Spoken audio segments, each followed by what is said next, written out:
There was a really interesting article that recently came out on TechCrunch called The Haves and the Have-Nots of the AI Gold Rush. And basically it's covering who's making money, who's selling the picks and the shovels versus like where the money is going in this industry. And I think this is interesting because we're kind of at this weird point. There's like a really big news thing that happened this week where I think Eric Schmidt, famous technologist, I believe from Google, right? He was one of the founders of Google, or am I saying that wrong? Well, I'll correct myself in a second if it wasn't. He was giving a big speech at a university as like a commencement address, and he kept like bringing up. I watched all these clips. He kept bringing up how AI was like all of these students were going to need to use AI to help them in their career and how they were going to help build AI, whatever. He was talking about all this AI stuff, trying to make it really applicable to students. Every time he mentioned AI, the entire auditorium was loudly booing him. He was getting super red in the face. He was super embarrassed. Obviously, like he wrote this whole speech and he wasn't going to change it, but like it was just so awkward for him, and they were completely roasting him, and he's a billionaire, so I'm sure he's used to everyone like just loving everything he says. Anyways, it's at an interesting point where there is, I think, a feeling from a lot of people, especially, well, I'll tell you why it's happening, but there's an interesting feeling from a lot of people that AI, they have this negative sentiment towards AI. AI is less popular than at any time ever before. The term AI, just from the general public, they don't like it because a lot of them feel like it's something that's going to come replace them or take their job. And we're not helping the fact that every single day there's a new major company, like literally every single day there's a new major company. I could pull up today's. Today's was Standard Charter is going to cut over 7,000 jobs and lean on AI to replace roles. Okay, that's for a big bank in the UK. But it was like, it's like Coinbase and it's like Cloudflare and it's like last week and like and then Amazon was a few weeks ago. Like it's everyone, and everyone's like, we're going to cut all these jobs, and they're like, we're going to use AI to replace people, or we're going to take them. Sometimes they're like, it's not because AI is replacing people. We're just going to take that money and we're going to invest it into AI. But everyone's blaming layoffs on AI, whether it's to make more AI investments or because they're using AI to replace people, or for 100 different reasons. The real problem with a lot of this, I'm not sure what Standard Charter's issue is, but most of the other cuts I've seen the last week have all actually come down to the cause of it is because people overhired during COVID, and they basically the unit economics didn't make sense. Their stocks are slipping. Like the people, they have way too many people, right? But they like to blame it on AI. Like, hey, we're so much more profitable. We're hiring people because of AI, because then it doesn't make them look dumb. It's like it's an industry change. It's an economic change, not like, oh, we made a poor choice. So anyways, that is coming down to a lot of negative sentiment. And a lot of people are now thinking about like who's actually making money in all of this. So that's kind of the background on all of this. Before we get into this specific article, though, I did want to mention every single week, Jamie and I record a bonus piece of content over on our school community. This week, I break down how I was able to get 100,000 impressions from a LinkedIn post and able to get 7,000 people to search Google for AI Box, my website, and end up there from a viral LinkedIn post, a viral Reddit post, and a viral LinkedIn comment. The strategy, how I used AI to do a lot of this, because I had to reply to like 150 comments on my post, used AI to do that. I break down all the strategies there and how I was able to get so many impressions and so much traffic to my website. On the AI Hustle School community, if you want to check it out, there is, it's $19 a month, and you get access to every single week. We break down the tools, strategies, techniques we're using, and an exclusive video every single week. So go check it out. There's a link in the description to the AI Hustle School community. All right, Jamie, tell me what is interesting to you about the AI haves and have-nots happening right now. Yes. So there's a guy named Didi Das, not Adidas, but Didi Das. He's a partner at Menlo Ventures, which is a venture capital firm. He basically made this back of a napkin calculation, and he projected that in Silicon Valley, there's around 10,000 people, different founders and employees, that have hit retirement wealth above $20 million. So they're working at these companies, they're getting paid in stock, things like that. The stock goes up. So now their net worth is approaching $20 million, which is crazy. So there's around 10,000 is his estimate of people like that. But then at the same time in Silicon Valley, there is thousands of layoffs because of AI and vibe coding, all that kind of stuff. So there's really just a big change here. There's lots of people who are losing big time. Lots of people are gaining big time. So, and there's been lots of talk of this kind of economic cliff of, when it comes to the stock market where, all these companies, their duty to the shareholders is to increase profits. And one way they can do that is by laying people off. Well, initially that works, but then if you have a bunch of laid off people with no jobs, they're not going to spend money, and then it's going to come crashing down. So there's a lot of concern about this. I think all valid, to be honest. But what do we do with this information? You listen to this podcast, you're interested in making money using AI. What do we do here?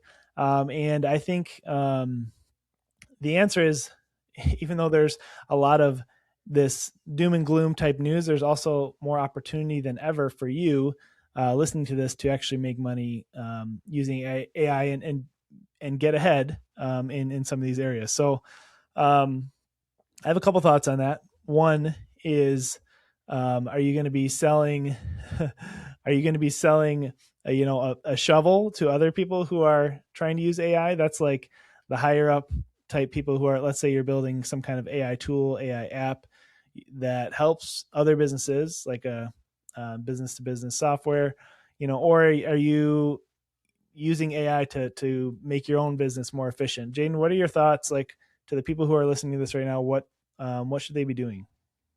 Yeah, I think this is fascinating. The number one thing I think that is important, no matter what direction you should be taking, is experimenting with and becoming an expert of AI in your specific domain or niche. We talk about a lot on the school community about becoming an AI consultant. What's interesting is, there's a lot of these companies that are doing layoffs, but I also know people that are consultants for a lot of these AI companies, or just regular companies, some of them doing layoffs. And what are they still investing in? I've even spoke to some personally. They're like, look, our stock price is down. I talked to a company recently. Their stock price is down like 40% in the last 12 months. They're like, we had to do a lot of layoffs, but they look to AI as the solution out of maybe like a drawback for them. And so they're like, we basically have an unlimited budget to spend on AI because it's what we believe will take our company, like turn our company around.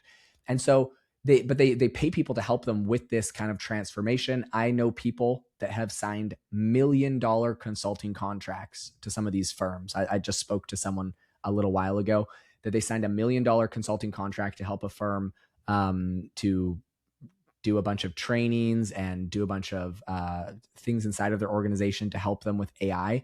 So they are spending money. It's just the way that this money is being spent and the places are shifting. And I think they puts a bad taste in a lot of people's mouth. Didi, his post over on X, he had a point that I did think was interesting, which is he said, the mid to late managers feel paralyzed. Many families don't feel like they have the energy to network or just start a company. Middle management is being hollowed out in many companies. And I do think that's true. I think middle management is being hollowed out. It's being shifted. Things that AI can do, people are getting AI to do. But the companies aren't spending less money is what I think is the important thing here. And when a lot of people think about AI, they think, oh, it's kind of like a net loss. Like you're laying off, for example, the big bank today, Standard Chartered, that's laying off 7,000 people. They're like, okay, Standard Chartered is laying off 7,000 people. They're just going to spend that much less money, but they're not. They're actually going to probably spend a very similar amount. Most of these companies have their budgets have been set for years.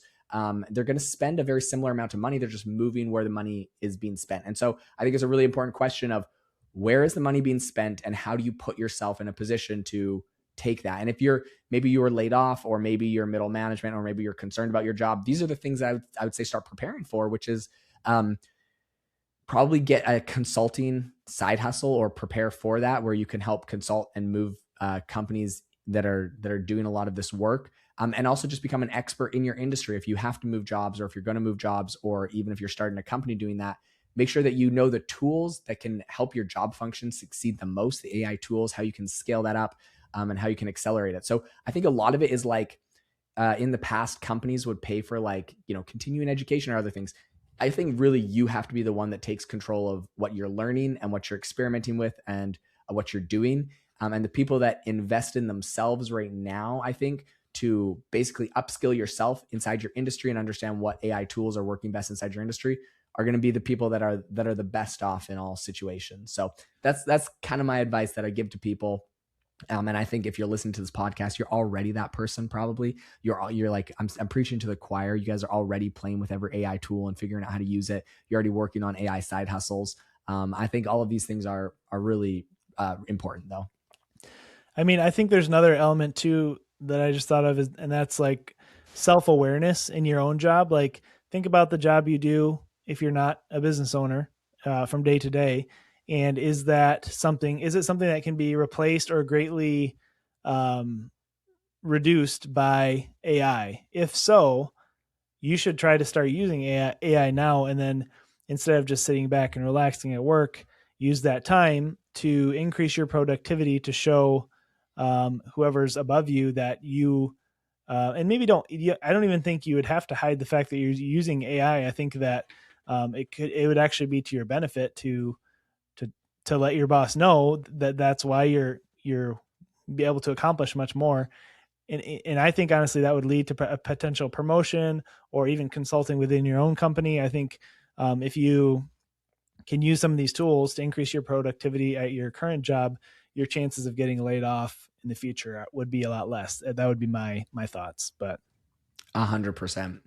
So it's an interesting time, but I do think there's a lot of picks and shovels being sold. I think there's a lot of incredible opportunities coming up. So I sometimes that can be discouraging. I mean, even for myself, I mean, like full disclosure, I started a company called AI Box. We're a no-code AI and app builder and marketplace. We're in the process of doing, I don't want to say like a pivot, but we're definitely shifting. When we first started, we were the only people doing this. Today, Google actually has a product called Google Opal, which is basically an exact clone of our app builder that we have, and it feels like a lot of functionality. I think I speak for many software people and startups. A lot of functionality. Anthropic is rolling out with their Anthropic for small business and Anthropic for finance and Anthropic for law. I mean, you saw the stock price of LexisNexis, a huge law firm. I have a friend that works there, and it cratered when Anthropic came out with Anthropic for law. So like, it feels like a lot of these big firms are also just like kind of eating the whole market. So it can feel discouraging. There's so many opportunities. I would just say like, you don't give up. You'll find something incredible to do. You'll find something to fall back on and make sure that you're, staying on top of everything that is coming out and is available. And that's how you're going to be able to succeed. Winners never quit and quitters never win. I don't know if that was the point of this podcast. Absolutely. That's a great way to close it off. Thanks, Jaden. Hey, if you guys appreciated this episode or got any value out of it, we would love if you gave us a rating or review wherever you're listening. That helps us out a lot. And then also check out the AI Hustle School community. We really feel like there's a lot of value there and that we'd love to have you be a part of it. So thanks for listening, and we'll see you next time.